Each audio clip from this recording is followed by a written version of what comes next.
विभाग सभाको तर्फबाट हार्दिक बधाई ज्ञापन गर्न चाहन्छु र सफल कार्यकालको शुभकामना व्यक्त गर्न चाहन्छु र यससँगै म सम्पूर्ण साथीहरूलाई शपथ ग्रहण गराउन चाहन्छु र मैले शपथ ग्रहण गराउँदै गर्दा सम्बन्धित आफ्नो पदीय जिम्मेवारी र नामलाई स्मरण गर्दै अगाडि बढ्न पनि अनुरोध गर्न मुलुक र जनता तथा राष्ट्रिय स्वतन्त्र पार्टीको विधानप्रति पूर्ण वफादारी सत्यनिष्ठापूर्वक प्रतिज्ञा गर्दछु।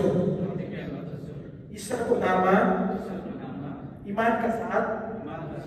शपथ लिन्छु कि पार्टीप्रति पूर्ण वफादार रहँदै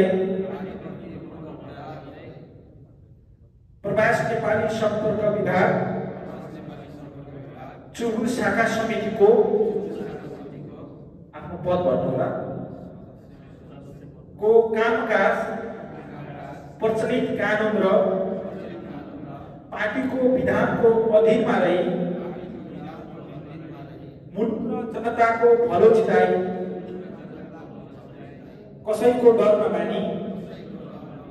पक्षपात नगरी पूर्वाग्रहमा खराब भावना नलिई